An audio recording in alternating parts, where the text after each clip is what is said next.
आप सबका स्वागत है। ये आईपीएल में एक अजीब सा चमत्कार कह लें या अजूबा कह लें देखने को मिल रहा है, और वो ये है कि कुछ वेन्यूज में जो टोटल है, खासतौर से जैसे ले लीजिए लखनऊ का एकाना स्टेडियम, स्लो है, लो है, स्पिनर्स की मदद करता है, रन नहीं बनते। अब आईपीएल का पूरा जो ढांचा है वही चौके और सिक्सर्स पर पूरा बसा हुआ है। लोग आते ही यही देखने की कितने सिक्सेस पड़ रहे हैं, कितने बाउंड्रीज लग रहे हैं, वो शॉट्स। तो जब बड़े बड़े शॉट्स नहीं हैं तो आप ऐसे मैचेस क्यों देखेंगे? दूसरी बात यह है कि 130, 125, 126 रन भी जो दूसरी साइड है कई बार नहीं या तो चेस कर पाती और मैचेस हारे जा रहे हैं।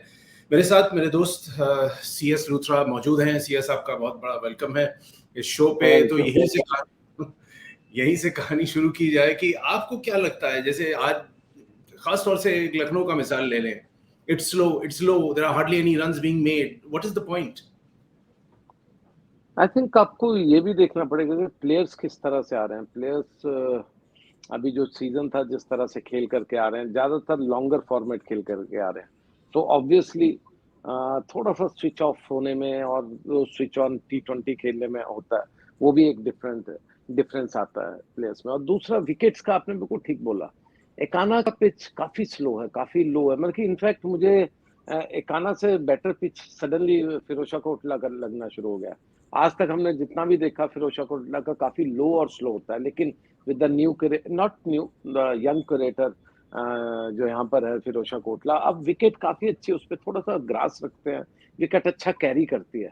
एकाना वाले को थोड़ा सीखना पड़ेगा कि शायद उस वक्त उस तरह की मिट्टी को वहां पर, जो पहले शायद यहाँ पर लाते हैं, हम ज्यादातर राजस्थान और इस एरिया से मिट्टी लाते हैं, थोड़ा लो बाउंस वाली होती है वो, तो शायद वहां पर थोड़ा या तो मिक्स करना पड़ेगा, या शायद विद द टाइम आपको समझ आएगा कि विकेट पे ज्यादा ग्रास छोड़ना होगा, तो वहां पर ये प्रॉब्लम हो रही है। लेकिन अदरवाइज आपको अच्छे स्कोरिंग मैचेस भी दिख रहे हैं, और हर तरह का क्रिकेट, ऐसा नहीं है कि एक मिक्स्ड बैच तो जो है, लेकिन कुछ एक स्टार प्लेयर्स वैसा परफॉर्म नहीं कर रहे। उसकी वजह भी एक रीजन हो सकती है कि इतने बड़े स्कोर्स नहीं दिख रहे। जी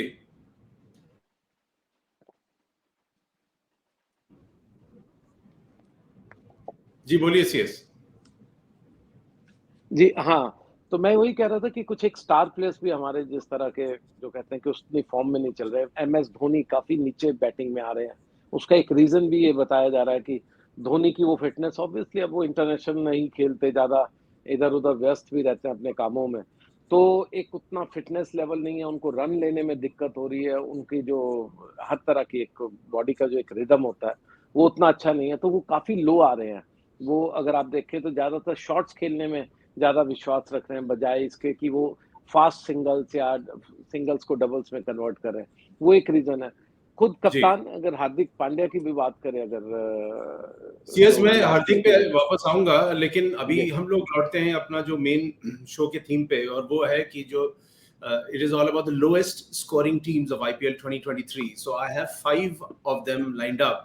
So we'll take it one after another, and where the viewers are concerned, I'll share with you some of the details of every match, and we'll keep asking CS for his comments. So let's begin with the first match, which is Kolkata Knight Riders versus Delhi Capitals.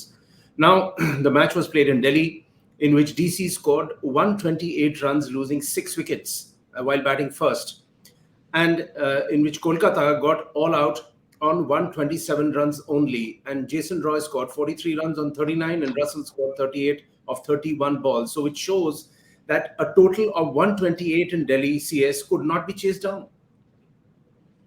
This was a good match. In fact अगर आपने देखा हो ये वाला match, it जी was a very well fought match, you know. और दिल्ली का अगर आप देखें, दिल्ली का विदाउट कैप्टन ऋषभ पंत, इतना अच्छा स्टार्ट उनको नहीं मिल रहा। और एक जो कहते हैं ना, टीम में जो एक एनर्जी होनी चाहिए, वो एनर्जी थोड़ी मिसिंग है। उसके दो रीजन है। एक तो ये भी है कि उनका लो स्कोरिंग का, कि पृथ्वी शॉ और जो उनके स्टार बैट्समैन दूसरे सरफराज है, वो उतना अच्छा स्कोर नहीं कर पा रहे, उनको उस तरह का स्टार्ट नहीं मिल पा रहा है। और दूसरा, टीम का ओवरऑल मोराल की मैं बात कर रहा था विदाउट कैप्टन। और आपने ये भी देखा कि इंजरी के बावजूद, जिसको क्रिटिसाइज किया गया, वे ऋषभ पंत को ग्राउंड में ला रहे हैं, डग आउट के आसपास बिठा रहे हैं, चीयर अप करवा रहे हैं, जस्ट प्रोबेबली थोड़ा जो क्राउड है उसको चीयर अप करने के लिए। लेकिन खैर वो एक अलग पॉइंट है, लेकिन एक अच्छा स्टार्ट उनको नहीं मिल पा रहा है। लेकिन केकेआर की भी ये प्रॉब्लम है कि कप्तान भी उनका अच्छा नहीं कर पा रहे हैं। जेसन रॉय ने यहाँ पर अच्छा किया खैर उस तरह से, लेकिन कप्तान उनके श्रेयस अय्यर उस तरह का वो एक जो पुश जो टीम को देना होता है वो नहीं कर पा रहे हैं। और दूसरा ये मत भूलिए कि केकेआर की काफी रिलेटिवली नई टीम है इस बार। अगर आप पिछले कुछ सीजन्स में पहले देखें, जब गौतम गंभीर वहां हुआ करते थे या डग आउट में या जिस तरह से खेल रहे थे, उसके बाद से एक नई टीम उन्होंने पूरी तरह से बनाई है। तो वो भी शायद कॉम्बिनेशन को एडजस्ट करते हुए उनको टाइम लग रहा है। बट ओवरऑल दिल्ली का विकेट भी एज यूजुअल मैं नहीं कहूंगा कि बहुत खराब था।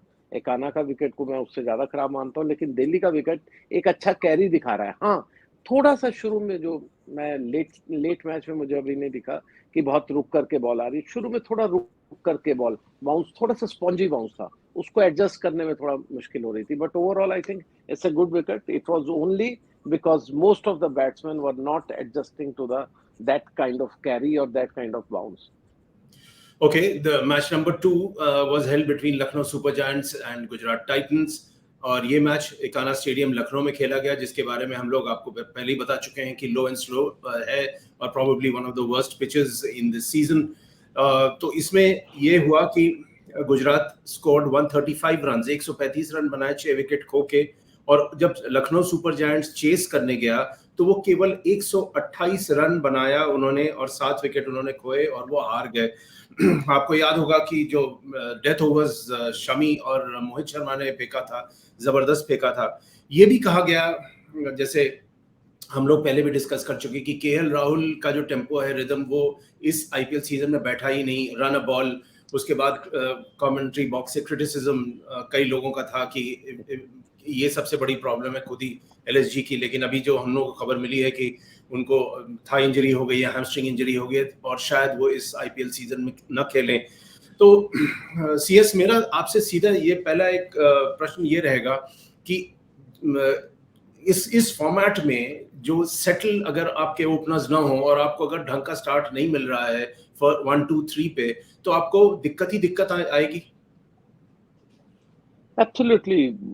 अगर आप लास्ट सीजन में देखें, क्विंटन डिकॉक बहुत ही अच्छा खेल रहे थे, बहुत अच्छी फॉर्म में थे वो। और इस सीजन में probably he is not been, मतलब कि he was not given a start also and he was mostly on the bench. So एक वो भी रिदम का भी प्रॉब्लम है। दूसरा क्या है कि the self confidence of KL Rahul अब तो इंजर्ड हो गए अनफॉर्चुनेटली। जिस तरह की खबरें आ रही है कि मुझे लगता है कि वर्ल्ड टेस्ट चैंपियनशिप का मैच भी वो मिस कर सकते हैं। हैमस्ट्रिंग इंजरी आपको 6 to 8 वीक्स लग जाते हैं ठीक करते हुए, और कह रहे हैं कि काफी ज्यादा खराब उनकी इंजरी है ये इस तरह से। तो खैर बीसीसीआई की टीम असेस कर रहे हैं उनकी इंजरी को, वो जा रहे हैं एनसीए की तरफ। और उनाटकट भी एक और उनके इंजर्ड है प्लेयर। तो उस तरह से मुझे लगता है एक सेटबैक तो है, लेकिन एज ए कप्तान जब आपकी परफॉर्मेंसेज अच्छी ना हो, जब आप यहाँ पर रन अप टू आईपीएल देखें, तो इनको बहुत क्रिटिसिज्म हो रहा था, टीम से बाहर किया जा रहा था। टीम ये सब कह रहे थे कि बहुत लंबी इनको का वक्त दिया गया, बहुत लॉन्ग रोप इनको दी गई है कि ये वापस फॉर्म में आए, इनको अननेसेसरी इतना किया जा रहा है फेवर। तो वो सब जो आपके माइंड में कहीं ना कहीं काम करते हैं। और सेम अगर आप स्टार्ट देखें तो वही केएल राहुल जो लास्ट सीजन में बहुत अच्छा कर रहे थे, टीम को बहुत अच्छे से लीड कर रहे थे, स्लो 41 रन पर 54, अगर आप इस तरह की इनिंग्स खेलें तो आईपीएल में अब वो नहीं चल रही है। अब तो यंगस्टर्स आ रहे हैं, अगर आप देखें नए नए बच्चे आ रहे हैं, और वो हर एक व्यक्ति अगर आप देखें स्ट्राइक रेट करीब 160 से ऊपर की स्ट्राइक रेट लेकर के, इनफैक्ट 180 200 के आसपास की स्ट्राइक रेट मोस्टली चल रही है। तो आपको वो एडजस्ट करने में मुश्किल होती है। और लेकिन ये wicket, I agree with you, I think इस सीजन की वर्स्ट विकेट है। और क्यों ऐसी है, मैं सच में कहूँ तो मैं जब से एकाना स्टेडियम बना मैं वहां पर नहीं गया हूँ और कभी विकेट को पास से देखने का मौका भी नहीं मुझे मिला है। तो मैं वो नहीं कह सकता कि किस तरह की मिट्टी है किस तरह की, लेकिन ओवरऑल विकेट बहुत अच्छा नहीं खेल रही है and the worst wicket is there.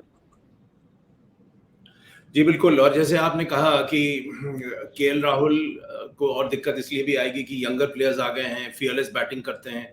और जैसे जितेश है, जिस हिसाब से उसने सिक्सेस एंड फोर्स मारे हैं और एक इमीडिएट रिदम दिखाते हैं। शिवम दुबे हेजिटेट ही नहीं करते, पहले ही 6 रन, और उसके बाद जिस हिसाब से पावर ऑन करते हैं, तो जमाना बदल गया है। वो बिल्कुल अपनी जगह है। अब नंबर 3 पे आते हैं, जो है Sunrisers Hyderabad versus Rajasthan Royals. अब इस मैच में, ये मैच खेला गया हैदराबाद में, जिसमें राजस्थान रॉयल्स ने पहले बैटिंग की और 203 रन उन्होंने बनाए 5 wicket Khokhar.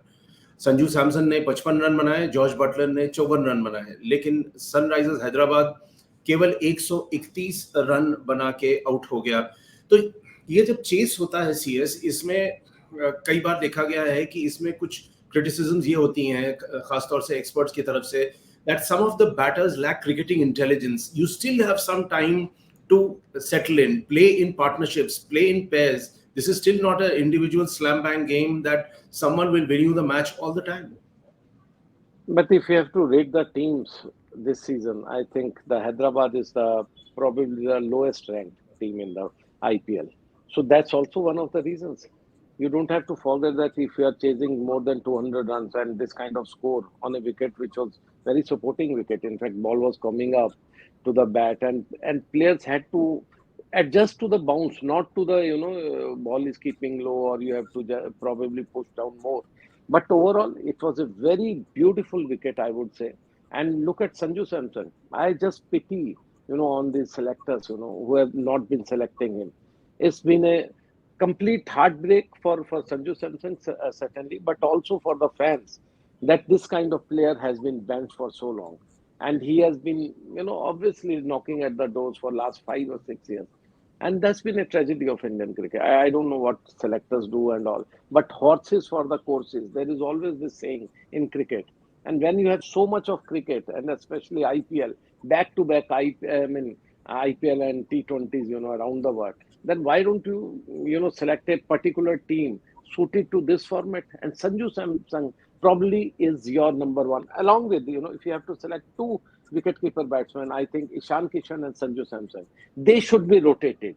But overall, what's been happening is because of KL Rahul, obviously he has got the long rope and other, wicket keepers in the team. Obviously now Pant is not there. So I think it's been very, very unfair, I would say, on Sanju Samson, on Indian selectors to not been giving chances to Sanju Samson.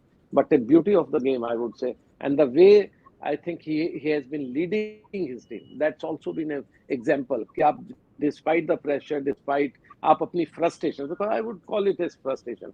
आप team में नहीं खेल रहे हैं, आपको उतना ज्यादा पैसा भी नहीं मिल रहा है, because finally लोग खेलना, पैसा, fame, ये सब कुछ साथ साथ चल रहा है. So it's been a pressure on Sanju Samson, but he has been handling it quite well. And look at Jose Butler. In fact, I saw that this innings, Jose Butler. This was the only innings जो Jos Buttler ने अपने रंग में खेली है. Otherwise Jos Buttler थोड़ा of colour दिख रहे हैं अगर आप इस सीजन में देखें. जो लास्ट सीजन या इंग्लैंड के जिस तरह से वो जब लीड कर रहे थे T20 में, क्या खेल रहे थे, मतलब कि one of the best batsman. In fact AB de Villiers के बाद अगर सबसे ज्यादा कोई हिट किया प्लेयर जो लोगों की नजर में, वो जोस बटलर थे. और इस इनिंग्स में वो ओरिजिनल नजर आए. इसके बाद शायद थोड़ा सा ऑफ कलर दिख रहा है. जी, अगले मैच की तरफ ध्यान बढ़ाते हैं और ये है Lucknow super giants versus Gujarat Titans. अब सीएस मैं हूँ लखनऊ से, वहीं तालीम हासिल की है और जीवन के पहले 20 वर्ष वहीं गुजरे, तो बड़ी तकलीफ होती है जब लखनऊ हारता है और कुछ एक प्रेडिक्शन शो भी करता हूँ जिसमें कई बार बोलना होता है कि मामा यार क्या करें, अब लखनऊ नहीं जीतेगा, और कई बार नहीं जीता, तकलीफ होती है, लेकिन रुख करते हैं और मैच तो मैच होता है. तो ये खेला गया LSG वर्सेस GT के बीच, वही एकाना में, जिसमें GT ने पहले बैटिंग करते हुए 135 रन बनाए 6 विकेट खो के, और लखनऊ 128 रन पे बुक हो गया. बट आई डोंट थिंक कि कोई आपको दुखी होना चाहिए, क्योंकि लखनऊ सिर्फ नाम ही नाम है. IPL का एक सबसे बड़ा प्रॉब्लम है कि होम ग्राउंड कोई भी एकेडमीज नहीं है, और खासकर specially these two new teams, Lucknow और जो गुजरात वाली है. इट्स ए मिक्स बंच, मतलब कि mix bunch in the sense कि IPL में आपको जो अपने लोकल है, जो यूपी के लोग हैं, वो आपको हार्डली कोई एक आधा दिखेगा. मैक्सिमम आपके सभी आउटसाइडर्स, और उसी में आपको खुश होना पड़ता है. हाँ, the only home grown thing is your stadium, and this stadium has also, अगर आप देखें तो फेवरेटिज्म और ये सब कुछ चलता हुआ, कानपुर के स्टेडियम बाहर हो गया और कुछ, ये तो एक प्राइवेट स्टेडियम को एडवर्टाइज भी किया गया, इनको सेलेक्ट भी किया गया, और इसको खूब सारा इस पर पैसा भी लुटाया जा रहा है. खैर वो एक अलग स्टोरी है. यहाँ की अपनी इंटरनल पॉलिटिक्स की, but overall wicket has been very poor. और आई वुड से कि अगर दोनों कप्तानों की भी बात करो, गुजरात और लखनऊ के, तो आई थिंक कैप्टनसी के मामले में भी Hardik Pandya is much much higher, ranked than KL Rahul. KL Rahul is completely under pressure. He's off colored, but he has been scoring. It's not like he has not been scoring, but unfortunately he's not scoring at the same pace which he would have done, or he was doing the last season. But overall, I think I didn't see this game, but I saw the scoreboard and later on the highlights. So I think very heartbreaking for fans like you, I would say. Thanks. Yes, you make me feel better because the way you describe that LSG doesn't mean it represents the heart and core of. Absolutely no. So I'll live with that and move on. We on the show will now move on to a different segment, and this is about hits and flops among the newcomers. So this is not a harsh critique on the flops. The word flop, everybody is quite a few of them are new. They are debutants. They all want to do well. So some go through a phase of adjustment. So let's begin with some of the players who may have begun well, like Harry Brook, who hit 100, but then have not been able to keep up the tempo. So this is about them. So now Harry Brook, if you remember, hit a fabulous 100 against KKR, and the SRH fans were expecting Brook to be among the runs, but that exactly did not happen, and he failed in his next match against Mumbai Indians. And in the week 4 of the competition, SRH faced CSK at the Chidambaram Stadium, and there again, his performance was really not again up to the mark. He scored only 18 of 13. My point, CS, is that I saw that 100 by Harry Brook. It was an excellent 100, and the way he was moving around the pitch, the way he was using the popping crease and hitting inside out, all of that was great. Now, after that, if a player fails to keep up the tempo, is it because of the fact that the pitch changes, the opposition changes, or are they not able to adjust their game accordingly? I think it's the other way around. One has to understand till the time you're not in the hit list of the opponents. Harry Brook is very, very highly rated by English, selectors, and he's probably that, he's part of that team. Vision 2030 जो ये देख रहे हैं कि किस तरह से एक डिफरेंट क्रिकेट, आप अटैकिंग क्रिकेट खेलते हैं अंडर मैक्विलम। हमने एक शो भी किया था कि किस तरह से ये बास बॉल वाला जो क्रिकेट है जो एक इंग्लैंड वाले कर रहे हैं, उसका Brook is one of that main players, key players in that format. So, but the problem is because Brook was new to IPL, nobody, I mean, in fact, everybody now studies. There is so much of videos available around the internet. But overall, till the time he didn't score initially, nobody took him that seriously. They were looking at other players. But the moment he got in, obviously, and that 100, I didn't see that 100, but yes, I heard about that, read about that brilliant 100. So the moment that happens, so now the entire team, you have about sports staff of about 8 to 13 people in some teams, in Mumbai like teams, there's so much of sports staff. So when they, prepare against somebody for the next match, obviously, then these sports staff, they'll go and brief every individual bowler. You have to bowl in this particular, इस area में ball करना है, इसको इस तरह से करना है, he is weak against this ball, or maybe he's not tackling that short pitch ball well. So all that strategies come in. So that's where you have to handle the pressure very nicely and intelligently. That's where you have to show your cricketing intelligence. And probably Brook is obviously victim of that, I would say, because everybody is now focusing on Brook, getting Brook out. And probably all the focus and all those weapons which they use during the game, they obviously come during that time when he's there out in the middle. But overall, a very, very talented man. I have heard about some of the comments from the former players. They have been rating him very well. And in fact, Harry Brook was described, like you very rightly said, about the ethos of baseball. They said that he is the physical embodiment of baseball. So good luck to Harry Brook. So we'll move on to Vijay Kumar Vishak, fast bowler of RCB. Now, the interesting story about Vishak is that he was earlier as a pure batsman, but the coach saw something in him, encouraged him to bowl, and he bowled, and he learned how to bowl fast. I watched him in a couple of matches. about 140 clicks. He manages quite well, but off late, his line and length has been a bit awry. So they are saying that while you are discovering these types of bowlers, but are you grooming them enough? Can they take the pressure of some lusty hitting in the IPL format? And above all, the point that CS you repeatedly make is that everybody's cool until they become a hit. Once they become a hit, then the pressure comes maximum on them. In Vishak's case, well, he hasn't really had a hit, but in one of the matches, he gave away 24 runs in 2 overs, and basically they said that he could hide because of the fact that the other bowlers around him have done well. What can Vishak learn from, say, a bowler like Siraj who bowls with him? I think Siraj is, again, he has become very mature. The way he has been bowling, in fact, his teams is the best bowler, till now. It's almost half the season has gone. So you have to learn. Obviously, if you are around him, then you can learn, a lot about from Siraj.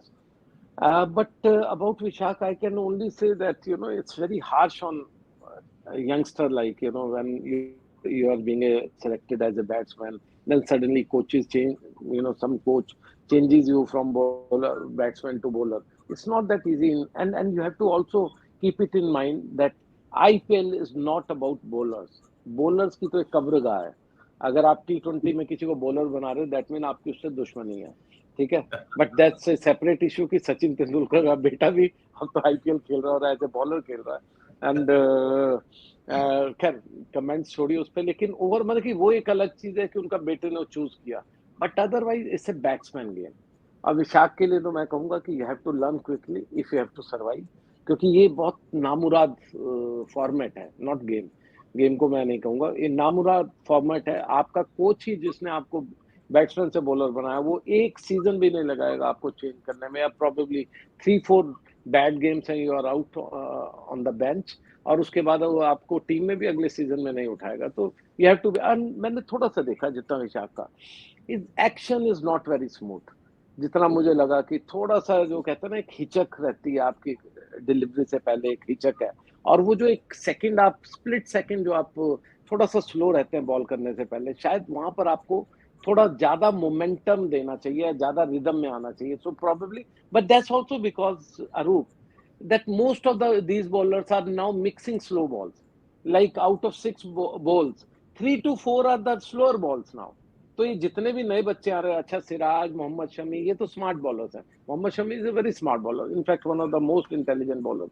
वो लोग तो अपनी speed के साथ अच्छा mix कर लेते हैं बीच बीच में, और वो अपना स्पीड से ज्यादा कॉम्प्रोमाइज नहीं करते. अगर आप शमी का बॉलिंग का एवरेज देखें, average in the sense speed average देखें, तो आपको 130 के आसपास घूमता हुआ नजर आएगा. विशाख वैरो के केस में, मैक्सिमम कई एक यंगस्टर्स के केस में वो वेरी कर रहा है 110, 120 से 140 के बीच में. वो ज्यादा वेरिएशन, और वो करते करते शायद प्रोबेबली उस स्ट्राइड से पहले थोड़ा स्लो होते हैं, जर्क ज्यादा लेते हैं, और शायद बॉडी को भी ज्यादा स्ट्रेस देते हैं आने वाले दिनों के लिए. ये बॉडी पे भी बहुत अच्छा नहीं है आपके, अगर आप रिदम उतना अच्छा नहीं है.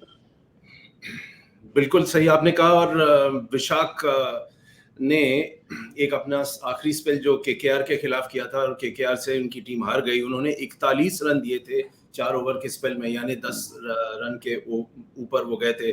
और खास तौर से जैसे सीएस कह रहे हैं कि अपनी जो फॉलो थ्रू है उस पर कॉन्सेंट्रेट करना चाहिए, and not worry too much about the slower ones. Let's move on to the next person, which is Mukesh Kumar of DC. And Mukesh Kumar picked up 7 wickets in 7 IPL matches. His economy rate is 10.47 in 7 matches. There is scope for improvement. CS?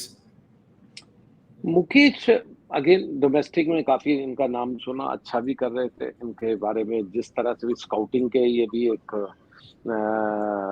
Star है. इनको scout किया गया, इनको in fact बहुत ladder से ऊपर आए हैं, ऐसा नहीं कि ओवरनाइट स्टार है.